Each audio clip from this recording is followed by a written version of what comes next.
Esto es Voces y Política, una producción de Kioscos Socioambientales, Escuela de Ciencias Políticas, Escuela de Estudios Generales y Semanario Universidad. Buenas tardes, les saludamos desde la 96.7 FM Radio Universidad de Costa Rica, al ser las 5 de la tarde de hoy, miércoles 15 de mayo, Día de los Agricultores. Por cierto, hoy tuvimos una interesante marcha en la ciudad capital con distintos actores sociales, colectivos, en defensa y denuncia de algunas medidas que este gobierno ha estado tomando. Pero bueno, les mandamos un saludo a quienes nos escuchan una vez más en esta emisión de parte de la Escuela de Ciencias Políticas, el programa Kioscos Socioambientales, la Escuela de Estudios Generales y el Semanario Universidad. Y por supuesto de quien les habla, Fernando Celedón, que tengo este miércoles a cargo la producción de esta emisión. Vamos a ver, desde el inicio de esta administración de gobierno se ha planteado por parte de sus principales gestores algunas preguntas alrededor del uso y el precio del canon del espectro radioeléctrico en Costa Rica, el uso de las frecuencias de radio y televisión. Efectivamente, en esta ocasión, o con este gobierno, se ha centrado el debate sobre el cálculo del precio del canon a pagar año por año por el uso de las frecuencias de radio y televisión. Este es uno de los temas que se pueden discutir en esta emisión de hoy, pero no es el único y quizás tampoco sea el más importante, porque también es importante hablar sobre el acceso a las frecuencias de radio y televisión por alguien más o algunos más que los actuales usufructuantes del espectro, los que pagan el canon.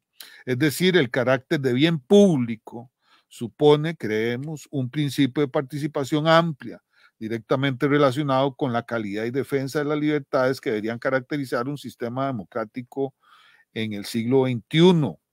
Actualmente, el expediente legislativo 23.673 propone algunas reformas a la ley de radio, que ciertamente es una ley que tiene muchos años, de 1954. Entre otras cosas, propone este proyecto de ley.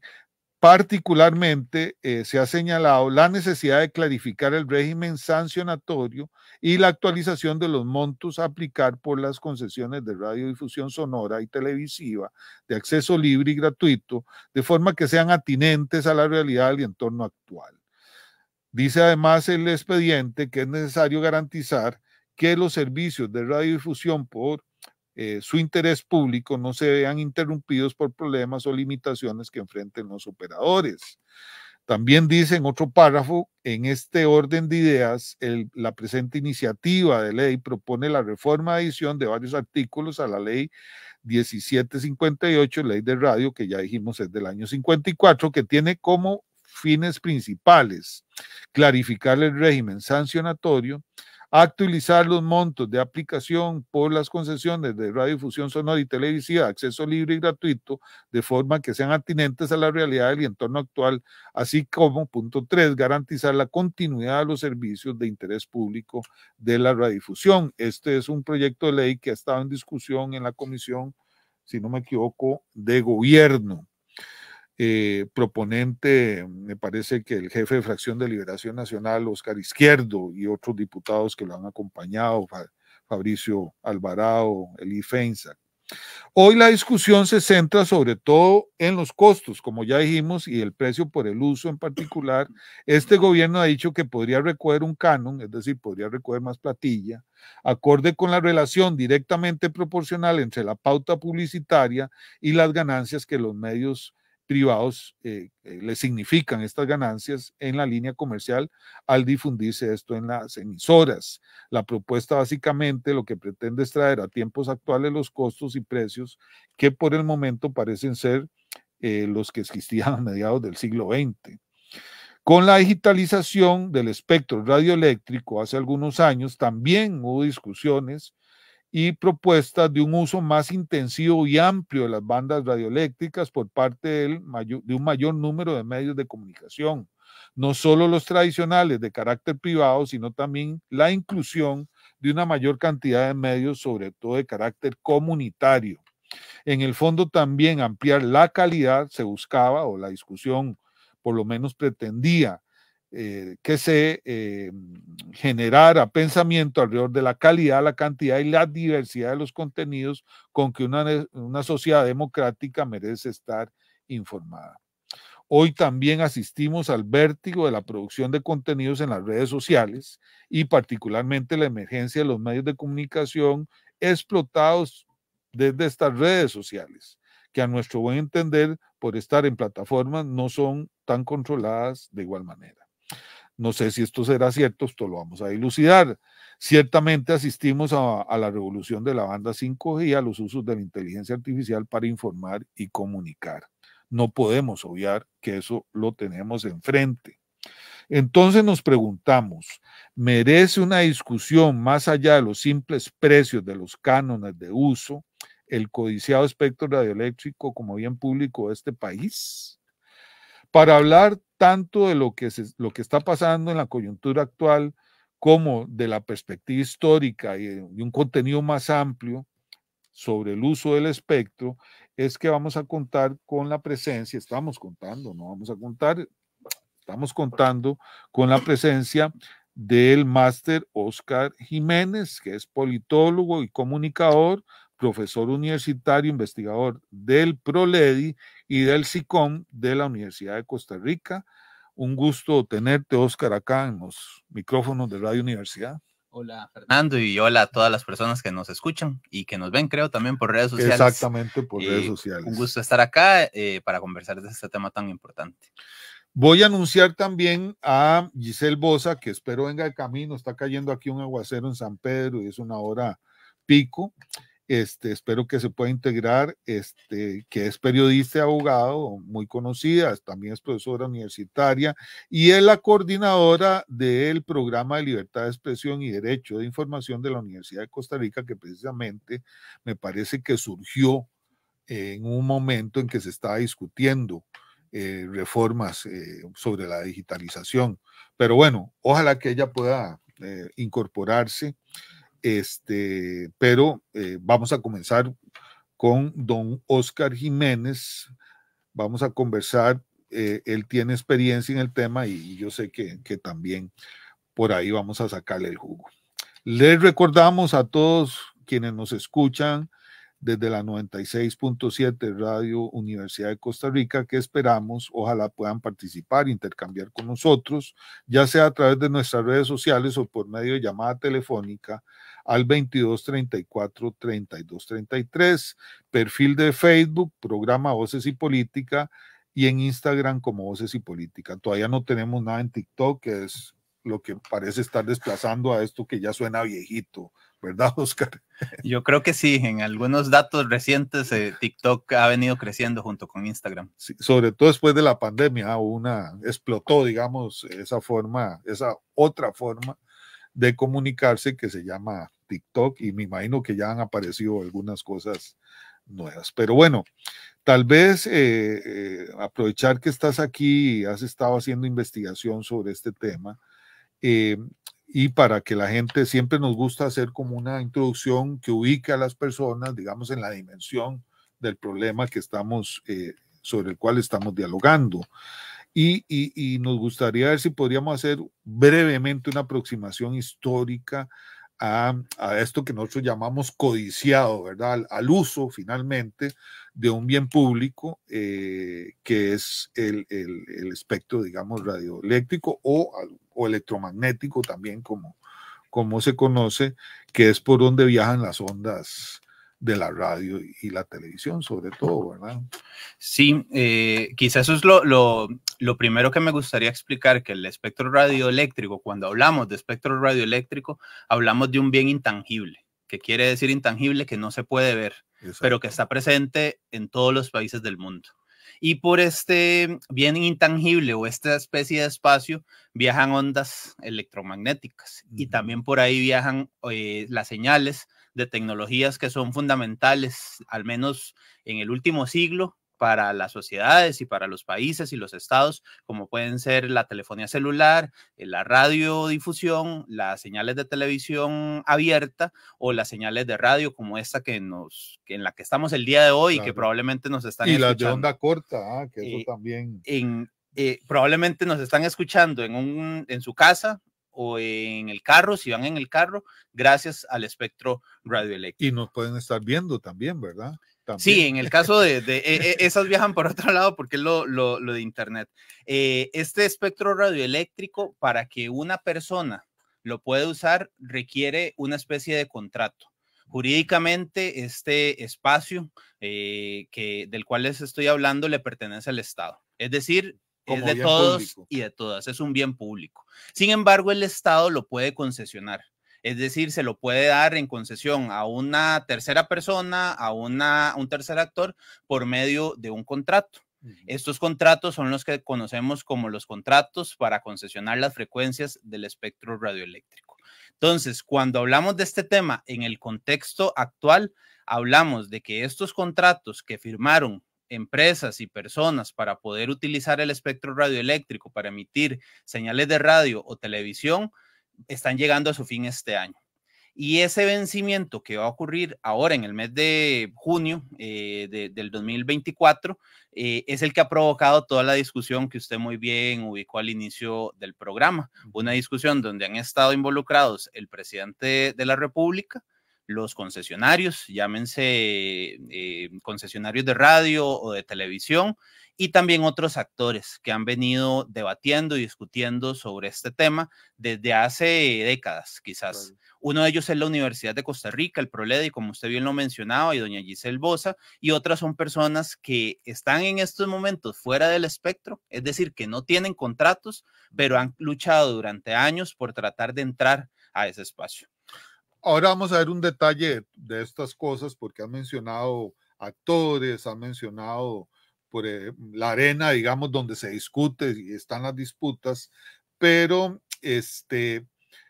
como usted también es politólogo y hace la combinación entre las dos disciplinas, hay bienes públicos de bienes públicos. Por ejemplo, el agua, para poner un ejemplo, es un bien súper público, por decirlo de alguna manera, incluso es explotada mayoritariamente, casi absolutamente por una institución estatal, porque hay un criterio, diría yo, de solidaridad y universalidad, digamos, en su distribución, acceso, potabilidad, que tiene que ver incluso con la salud pública, etcétera, etcétera.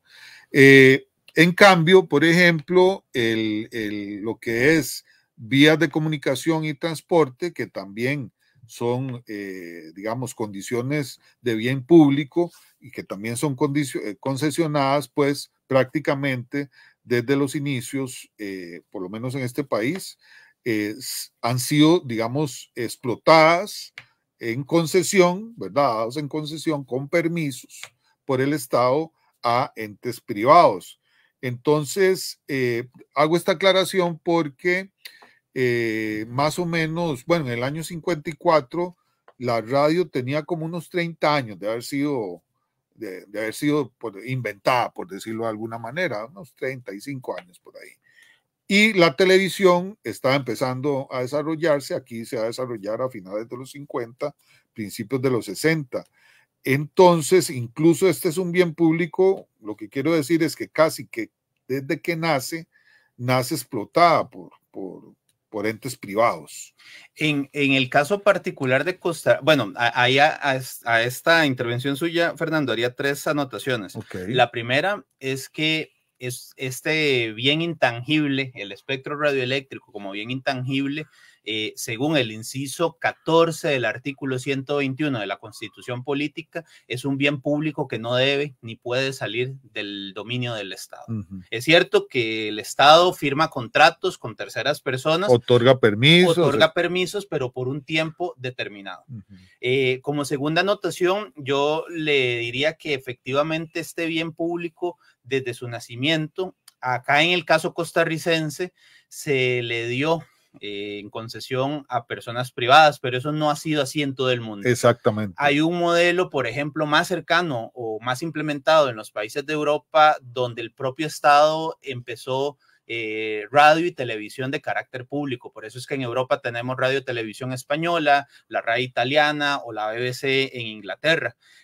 O hay modelos mixtos. En el caso latinoamericano se puede ubicar, por ejemplo, el modelo chileno, que no lo explotó directamente el Estado o el gobierno por medio de una televisión estatal o una radioemisora estatal, sino que lo dio concesión a universidades. Entonces, fue un modelo mixto. Y hay un tercer modelo más liberal, por decirlo de alguna manera, donde los actores privados tienen un rol muy relevante, que está más vinculado a Estados Unidos y a ciertos países del norte global, en el cual Costa Rica, por contextos históricos particulares, decidió ir. Entonces, efectivamente, desde su origen, el primer concesionario que hubo del espectro radioeléctrico fue privado.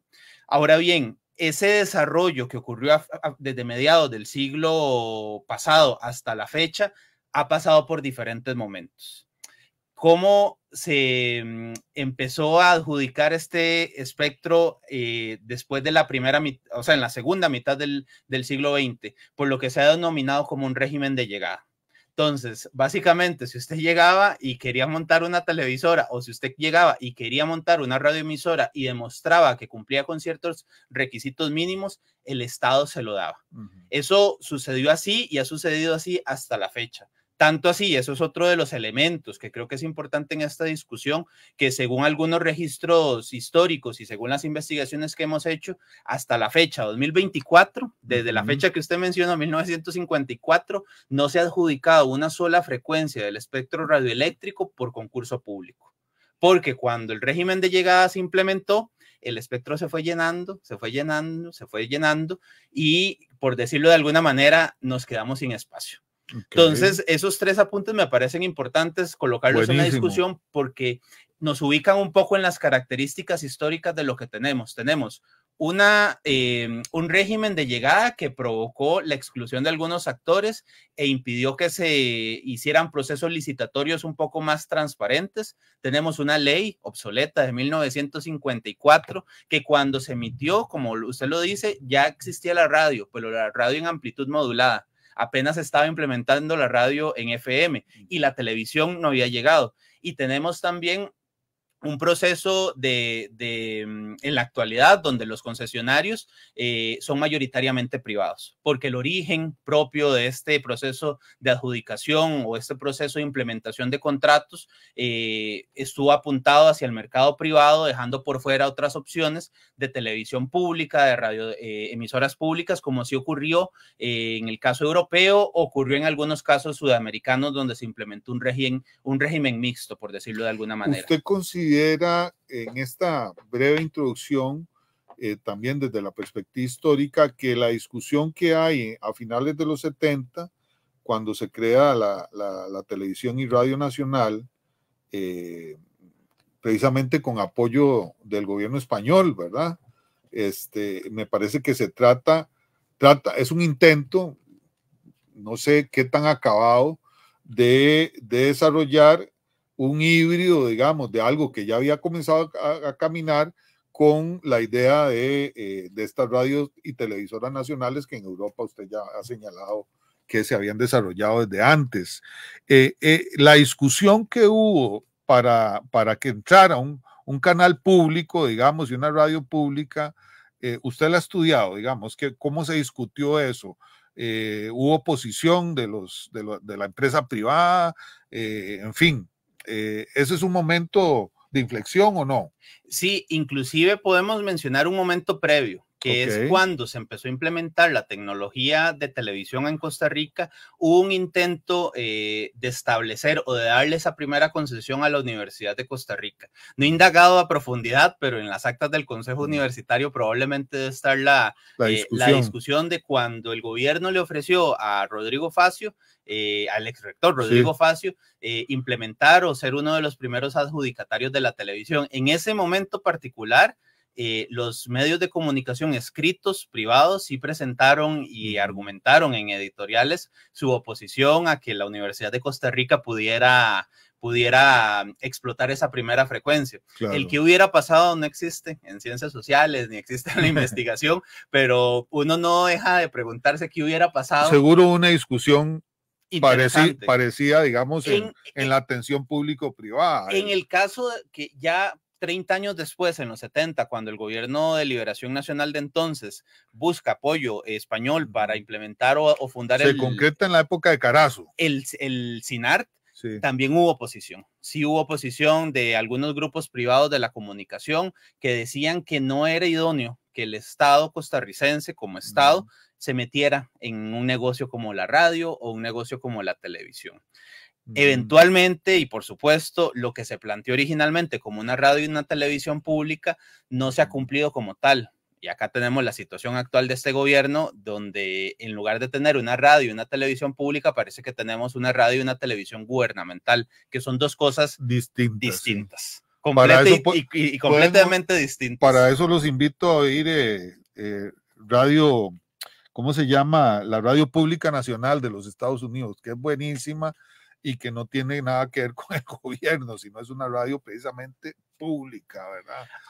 Con este tema del espectro y esto de la televisión y radio pública me da pie para plantear el tema. Es importante decir que el ideal en términos de propiedad, es decir, de a quién le pertenecen las frecuencias, según lo establecido instancias como la Corte Interamericana de Derechos Humanos en distintas jurisprudencias, hay un ideal que habla de que debe haber representación privada, comercial, digamos, de empresas privadas que exploten el espectro. Debe haber también televisión y radio pública, que es distinto a televisión y radio gubernamental. Ajá. Al hablar de radio y televisión pública hablamos de iniciativas mediáticas donde todas las voces, todas las ideologías y todos los sectores de la sociedad tengan cabida. Un poco, creo que es el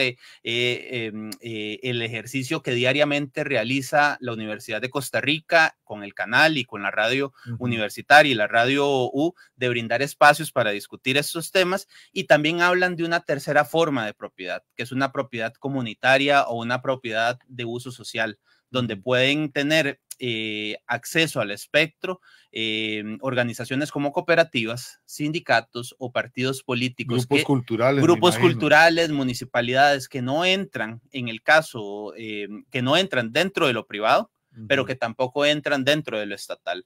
Ese ideal de tres tipos de propiedad, como niveles de diversidad en términos de a quién accesa al espectro, de quién emite señales de televisión, de quién emite señales de radio, es un ideal que en el caso costarricense no ocurre, pero que creo que al cual no debemos renunciar.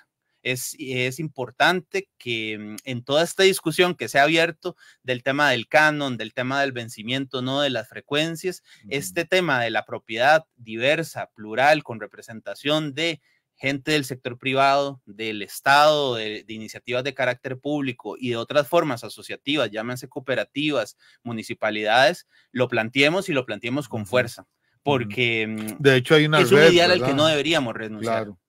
Aquí ha existido una red que no sé si es lo mismo, ¿verdad? Pero emisoras rurales, por ejemplo, algunas cosas que se han desarrollado en arquidiócesis, desde la Iglesia Católica, me parece, y después había una red que creo que se llamaba Red Mica, me parece. Sí, la red de medios e iniciativas de la comunicación alternativa, ajá, que es una iniciativa que agrupa a radios locales. Muchas transmiten por internet, pero que aspiran también al estar al espectro radioeléctrico, o activistas que buscan democratizar el acceso al espectro. Qué dicha que menciona el internet, porque no sé si siguiendo, digamos, en esta especie de línea del tiempo, a finales de los 80, Costa Rica y la Universidad de Costa Rica en concreto, por razones muy específicas y particulares, entra en el mundo del internet, el Bitnet en un inicio y después a principios de los 90 el internet, y ahí entra, digamos, empieza otra historia. Y nada más cierro con a partir de eso, con el tema de la digitalización de la televisión, que fue una discusión que hubo hace como 8 años, o no más, tal vez más de 8 años, que también marcó una nueva discusión sobre los usos del espectro. Sí, con la digitalización, y eso es importante también explicarle, pasó lo siguiente: ¿de qué hablamos cuando ocurrió la digitalización de la televisión? Como les decía al inicio, el espectro radioeléctrico es un espacio invisible que se fue llenando por medio de concesiones que se dieron a través de un régimen de llegada. Yo llegaba, decía que quería y demostraba que podía tener una radio, una televisión, y me lo adjudicaban. Entonces el espectro se fue poblando de todos estos actores y llegó en algún momento a estar lleno. Ya no había más espacio para nuevos canales de televisión y no había más espacio para nuevas emisoras de radio. Hace aproximadamente de 4, 8, 12, 16 años, tal vez 20, pongámosle, empezó un proceso de mejora tecnológica en el área de la televisión que implicó que si un canal de televisión utilizaba cierta cantidad de espacio en el espectro, con esta tecnología podía utilizar menos.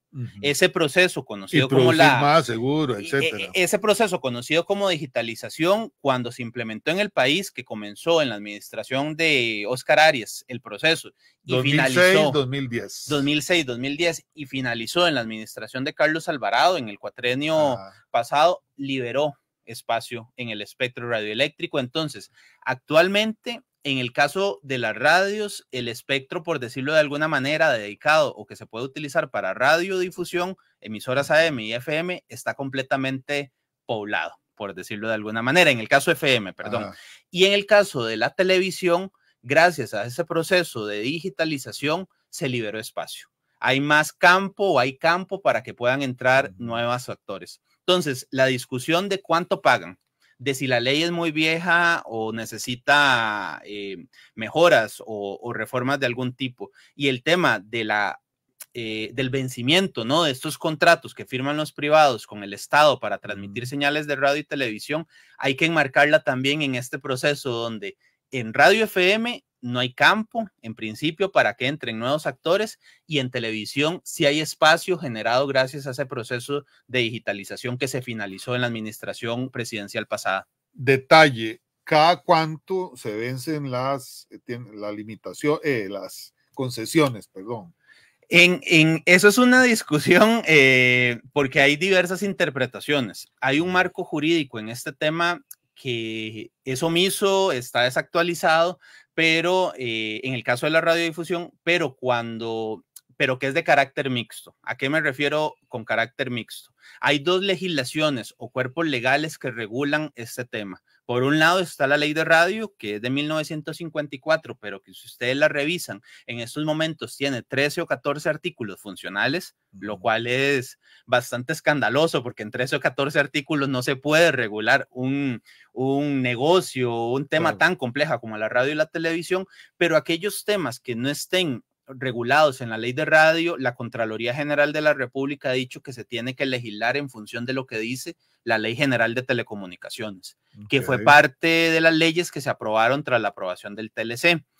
Ahora bien, en algunos casos estas leyes tienen lagunas jurídicas o tienen contradicciones, que no entraría en ellas porque le corresponde a los cuerpos e instituciones legales dirimir esos asuntos. Sin embargo, las concesiones que están venciendo en junio de este año, es decir, en 15 días, y que han provocado todo el debate nacional, fueron hechas por 20 años.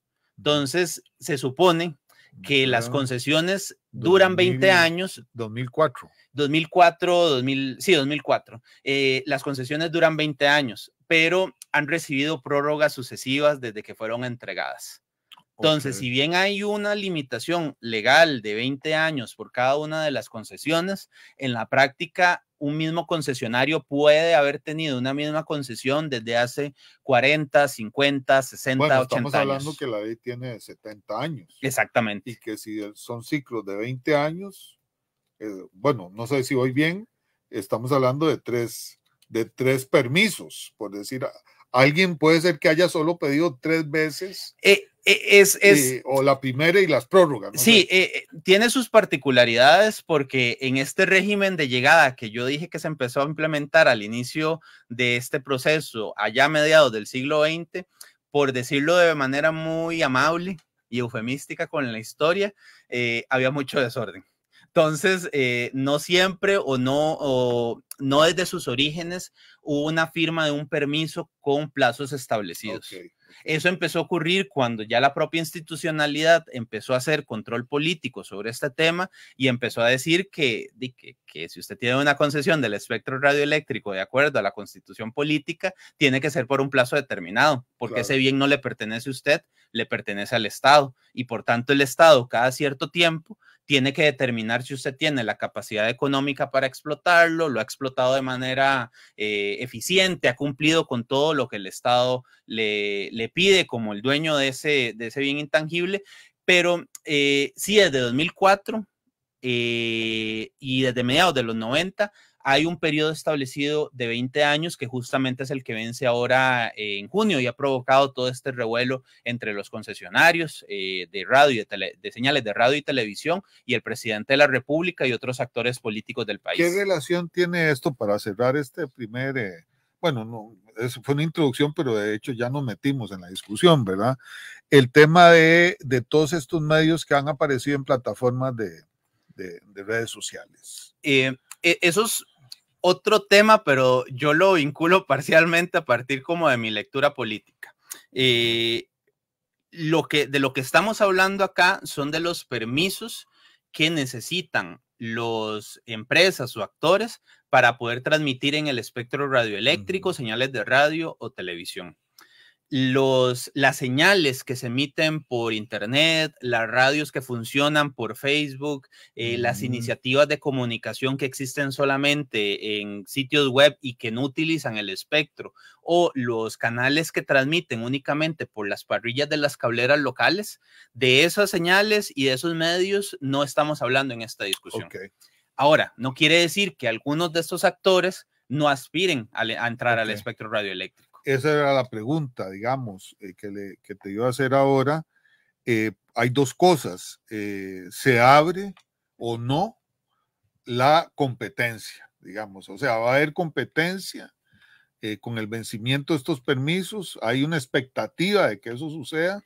Por un lado, hay que hablar del tema del precio, digamos, ¿verdad? Porque sí, efectivamente, por el vencimiento puede ser un momento de ajuste de las tarifas. Y no veo que se esté discutiendo nada sobre el acceso, digamos, sobre el tema, voy a decirlo así, la democratización del espectro, que también puede ser un momento propicio para eso.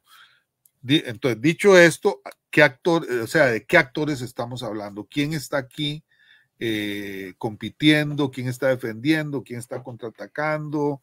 Lobby, quién está haciendo lobby en la Asamblea Legislativa, quién le dijo entre comillas, ¿verdad? Se vencieron los permisos y entonces aprovechemos para ver si reformamos la ley del 54, pero obviamente en estas cosas siempre hay intereses detrás de esto. ¿Podemos hacer como un breve mapeo de actores o no? Podemos, pero siempre creo que nos vamos a quedar cortos. Yo creo que por un lado tenemos a los concesionarios, las empresas y los actores que actualmente tienen distintos contratos y manejan las señales de radio y televisión. Tenemos también al gobierno, el Ministerio de Ciencia, Innovación, Tecnología y Telecomunicaciones, a la Presidencia de la República. Podemos mencionar también a la Superintendencia de Telecomunicaciones, la SUTEL, como otro actor fundamental en este proceso, porque es una de las instancias que tiene que emitir ciertos informes necesarios en el proceso de vencimiento o proceso de adjudicación de nuevas frecuencias. ¿Tiene que ver con regulación o no? No, porque la regulación está en el marco jurídico. Sin embargo, ese marco jurídico le adjudica ciertas responsabilidades a la SUTEL en el proceso, responsabilidades de carácter eminentemente técnico. Entonces, tenemos a los concesionarios, a la Presidencia de la República, al MISID, a la SUTEL, y creería yo que también podríamos mencionar acá a los distintos actores sociales que han abogado porque más actores entren a administrar señales de radio y televisión, o aquellos actores que han manifestado por voluntad propia que quieren también administrar una señal de radio y televisión. Eso en términos como muy generales y dejando por fuera los diputados, diputadas y otros actores políticos y cámaras empresariales. Esos creería yo que mencioné al inicio son como los principales actores de este escenario. Hay un tema que usted mencionó, Fernando, que me parece importante dejar claro. Esta ley del 54, que es omisa, que es desactualizada, la Contraloría General de la República, la Procuraduría General de la República, la Universidad de Costa Rica, el propio MISID, los propios concesionarios, distintos partidos políticos a lo largo de los últimos 15, 20 años han señalado que es una legislación que no está acorde con los tiempos y que es una legislación que hay que entrar a revisar. Creo que parte de la incertidumbre, del debate, del conflicto que se ha desatado actualmente, donde los concesionarios dicen una cosa y el gobierno dice otra, se debe en parte a ese marco jurídico omiso y a ese marco jurídico que presenta muchísimas lagunas. Si hubiéramos tenido una legislación mucho más robusta, que no datara de 1954 y que no solo fuera un cuerpo legal de 14 o 13 artículos, creería yo que el gobierno tendría muchísimo menos margen de maniobra para poder hacer los desplantes o las amenazas que ha realizado durante los últimos 2 años. Es cierto que los concesionarios, muchos de ellos privados y muchos de ellos de gran capital económico, se han opuesto sistemáticamente a cualquier intento de reforma que se ha dado en este tema en la Asamblea Legislativa. Sin embargo, creo que el contexto es propicio como para ver que justamente esa oposición y justamente la inexistencia de una ley moderna es la que ha facilitado este escenario de conflicto y este escenario de incertidumbre que tenemos actualmente, donde a propósito de los actores, nadie sabe realmente qué va a pasar. El gobierno ha planteado que el vencimiento de los contratos va a servir para sacar nuevos concursos del espectro radioeléctrico. Los concesionarios han planteado que ese proceso de vencimiento que ha llevado a cabo el Poder Ejecutivo carece de sustento y tiene vicios de ilegalidad y que por tanto lo que corresponde es una prórroga. La Universidad de Costa Rica y otros actores han planteado que este tema se tiene que resolver desde un enfoque integral, considerando los derechos humanos, y la multiplicidad de actores todavía no se han logrado poner de acuerdo, y creo que en parte de esa incertidumbre de que no se sabe realmente qué es lo que va a pasar ahora en junio, se debe a que tenemos ese marco legal omiso y desactualizado. Ok. Entonces, dicho esto, a mí me da la impresión de que ha habido como yo no sé si voy a usar bien esta palabra, incluso me puedes corregir, como un secuestro, digamos, de la discusión históricamente, es decir, eso que estás diciendo, digamos, vienen momentos, oportunidades para, ¿cómo se llama? Abrir, modernizar, incorporar la nueva tecnología, etcétera, etcétera, pero al mismo tiempo hay un grupo histórico, digamos, que se opone a eso, ¿verdad? Entonces, eso, digamos, está pasando actualmente, digamos, se está reeditando eso, o vos crees, esto ya es bola de cristal pura y dura, ¿verdad? Pero me da la impresión de que incluso vamos a ver, voy a decirlo de otra manera. ¿Quién, en qué marco, qué consejo, qué entidad pública es la que tiene que decir si esto se prorroga o si se abren concursos? No me atrevería a dar un nombre de quién, pero sí mi perspectiva es que esto puede derivar en un conflicto legal.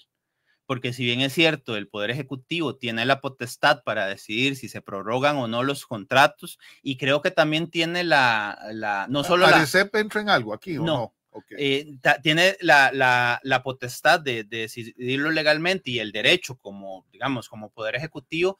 Creo que el actual gobierno ha ha hecho algunas cosas mal, en términos de procesales y en términos de los pasos que se tienen que hacer, y también que esa potestad jurídica no se puede leer fuera del contexto político. El Ministerio de Gobernación sí, me parece que tuvo que ver. Tuvo que ver antes de la reforma del 2007, pero ahora la potestad está en el Ministerio de Ciencia y Tecnología y Telecomunicaciones. Entonces, sí, le decía que creo que hay una potestad legal que tiene el Poder Ejecutivo que no se puede leer fuera del contexto político, donde tenemos un gobierno y un presidente, como lo han dicho los informes de libertad de expresión de Reporteros Sin Frontera, el Departamento de Estado de Estados Unidos, el Colegio de Periodistas de Costa Rica, el programa de libertad de expresión de acá de la Universidad de Costa Rica y otro montón de profesionales que tienen una relación no solo conflictiva, sino amenazante con grupos de la comunicación específicos y periodistas particulares. Entonces, a pesar de que tiene la potestad legal de decidir o no, empezar un proceso de prórroga o no, mi temor es que esto termine en tribunales por dos cosas. Primero, porque se han cometido errores procesales dentro del procedimiento jurídico establecido, y segundo, porque pareciera que este proceso legal que debería llevarse de forma transparente y democrática se está llevando como una sacada de clavo en contra de grupos económicos de la comunicación particulares, que uno puede estar a favor o en contra de líneas editoriales, bueno, ese es otro tema, pero me parece que están utilizando este proceso o podrían estar utilizando este proceso como una sacada de clavo contra grupos económicos y concesionarios particulares. Sí, de todas maneras, como vos decís, sacada de clavo, en realidad sí es una arena de disputa, digamos, ¿verdad? Entre intereses. En este caso, digamos, tocó en este gobierno. Yo no sé si el gobierno tenía muy claro que le iba a tocar el vencimiento. Bueno, casi que desde el primer día están hablando de esto, me da la impresión, pero más por esto que vos estás diciendo, ¿verdad? Esa disputa en la forma de gestionar el gobierno, lo público, la comunicación, el mismo concepto de periodismo, de libertad de expresión, libertad de prensa, etcétera, etcétera. El haber convertido, haber transformado o estar en curso el concepto de radio y televisión nacional pública a un concepto de radio y televisión gubernamental, ¿verdad? Al servicio, digamos, en este caso, de esa forma de hacer gobierno. Entonces ahí ya no son árbitros, ¿verdad? El arbitraje de determinar una licitación, de determinar una concesión, pues ya de per se está, por decirlo de alguna manera, sesgado. Sí, es una lástima porque creo que es una oportunidad histórica que nos estamos perdiendo por la posición política que ha tenido el presidente de la República y el gobierno que actualmente está en la administración de los ministerios. Es una lástima porque creo que este vencimiento era una oportunidad histórica que probablemente no volvamos a ver hasta dentro de 20 años, de plantear formas de regular mejor y democráticamente el tema de la radio y televisión y de plantear formas para hacer más democrático el acceso al espectro. Porque podríamos, Oscar, estar de acuerdo en que, obviamente, me parece que es irrisorio el monto que se paga, es una cosa que roza, digamos, con lo ridículo, literalmente, pero y que efectivamente hay un negocio en el tema de la pauta comercial, que todo el mundo lo sabe. Los que no lo tengan claro, pues me parece que en la parte del fútbol está muy claramente establecido como la alianza entre medios de comunicación, el deporte y empresas que venden productos ligados a esto, pues hay una ganancia que incluso financia, ¿verdad? O cofinancia, etcétera. Pero en este caso, ¿para qué querría este gobierno hacer esa proporcionalidad, usar los recursos que esa proporcionalidad que es desproporcionada en este momento? Esa es la pregunta, ¿verdad? Porque si usted me dice a mí, es que vamos a generar un esquema solidario o subsidiario, digamos, de fomentar medios alternativos o esto que usted habla, ¿verdad? El contraste en las opiniones, diferentes, incluso hasta más medios de carácter educativo, por ejemplo, etcétera, pero esa no es la discusión, ¿verdad? Yo lo que me imagino es que puede ser que que se sueñe un poquito con más recursos para financiar el medio gubernamental, por ejemplo. De posibilidades hay muchas y creo que aquí igual lo que hay que tener claro que eso es algo que se ha procurado desde la Universidad de Costa Rica tener completamente claro, es que se puede ser, y lo hemos sido, críticos con el modelo actual. No estamos como Universidad de Costa Rica, como programa de libertad de expresión y derecho a la información, de acuerdo con el estado actual de las cosas. Queremos una regulación más moderna, queremos una actualización de lo que pagan los concesionarios por usar ese bien público que es el espectro radioeléctrico. Queremos más voces en el espectro radioeléctrico, más radioemisoras, más televisoras, de todos los tipos de propiedad, privadas, públicas, de uso social o comunitarias. Etcétera. Estamos en contra o criticamos el modelo actual, pero estar en contra o criticar el modelo actual no significa estar a favor de lo que está haciendo el gobierno en esta coyuntura. Y no son excluyentes. Creo que se puede seguir siendo críticos con el modelo actual de la radiodifusión costarricense y también señalar que las actitudes del Poder Ejecutivo con respecto a los medios son actitudes que erosionan el ejercicio de la libertad de prensa y el ejercicio de la libertad de expresión.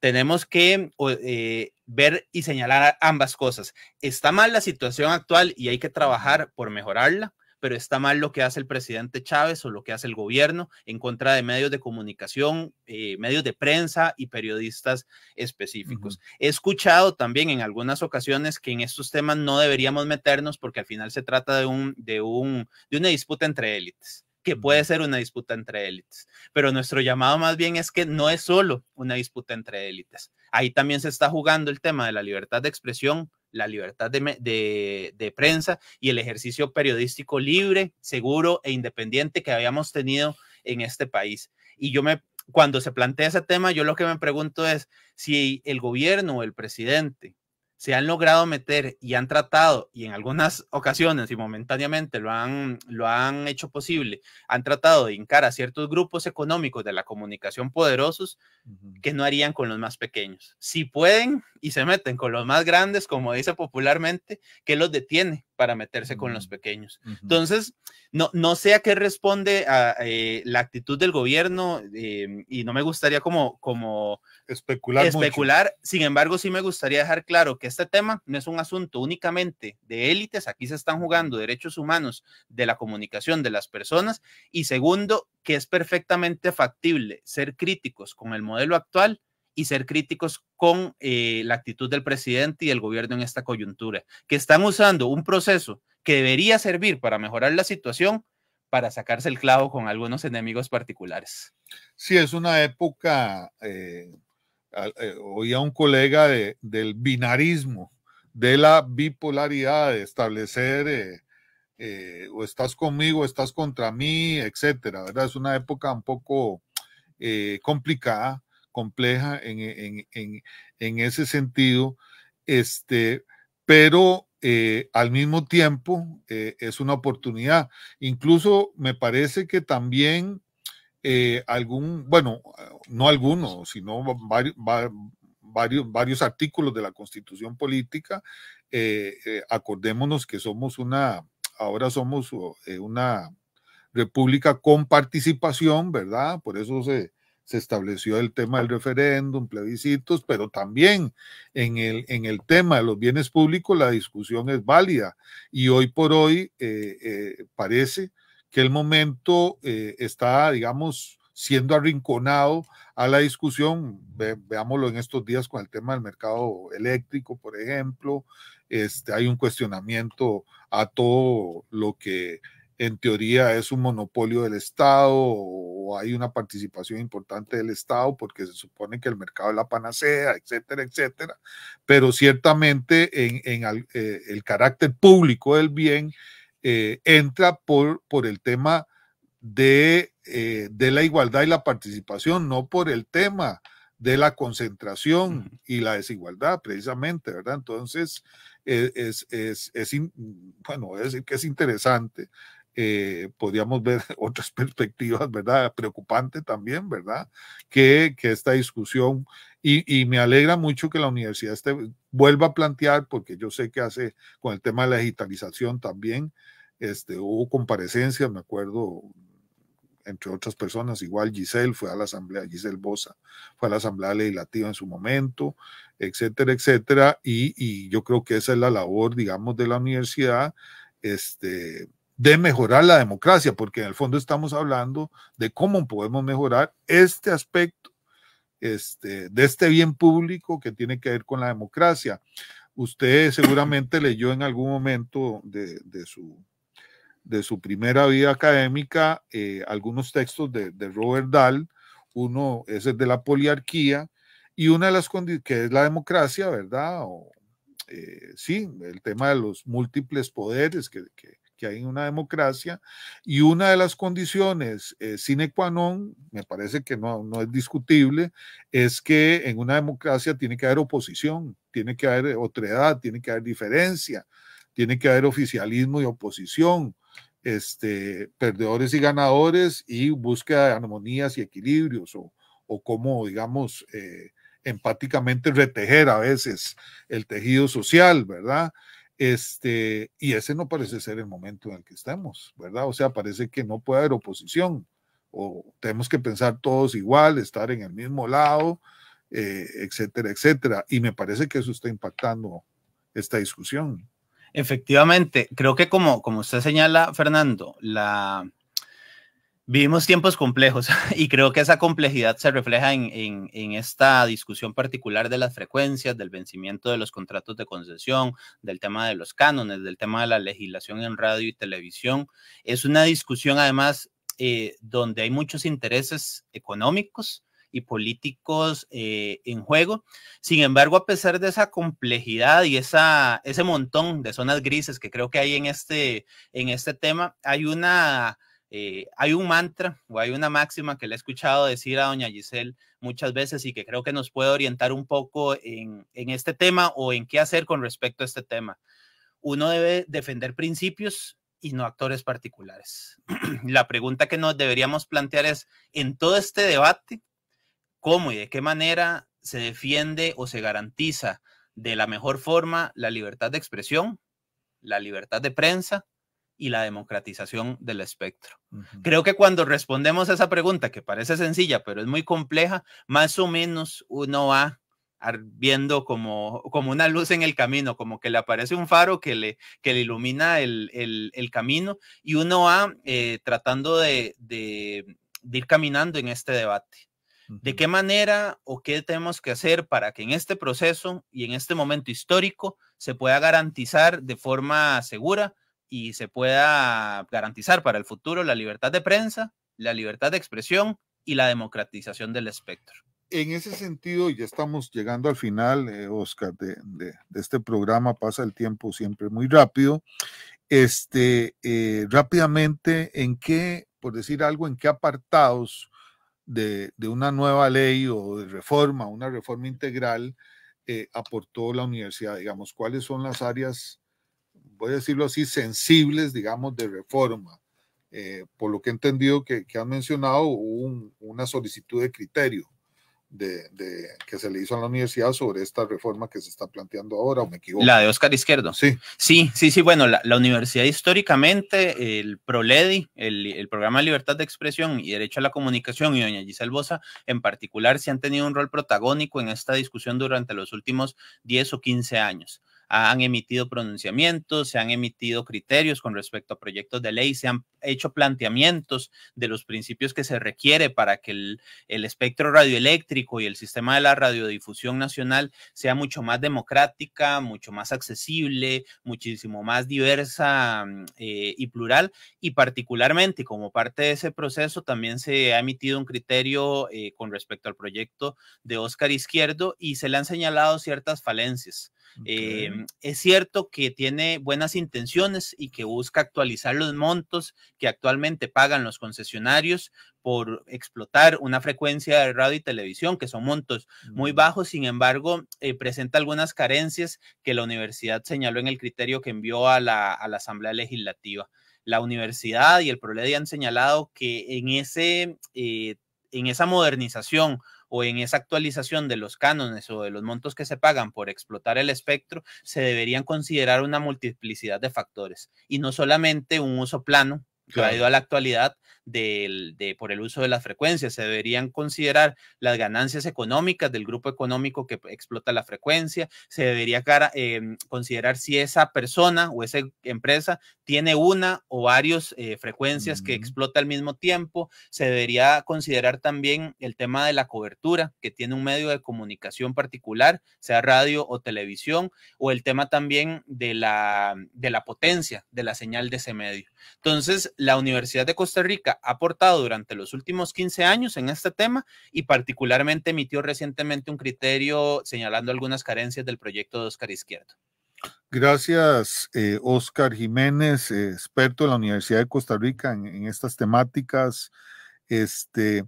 Y esperamos que el aporte que se haya dado hoy a quienes nos han escuchado les aclare, digamos, cuáles son, digamos, los perímetros mucho más amplios de esta discusión que va mucho más allá de solo el costo, el precio, del canon, sino que tiene que ver con incluso principios como lo acaba de decir Óscar, parafraseando de alguna manera a Giselle Bosa, democráticos, ¿verdad? Tiene que ver con principios de inclusividad, de igualdad, de acceso por derecho, de libertad, etcétera. Entonces, esperamos que les quede claro. Saludamos a Giselle, que no se pudo integrar lamentablemente por alguna razón. Esperemos que esté bien. Y porque creemos en la autonomía universitaria, defendemos la educación superior pública y luchamos por una acción social comunitaria desde la U pública, nos despedimos y agradecemos su sintonía y nos estamos encontrando en una nueva edición de Voces y Política dentro de una semana. A todas y todos, muchas gracias y buenas tardes. Debate. Debate. Discusión. Discusión. Análisis y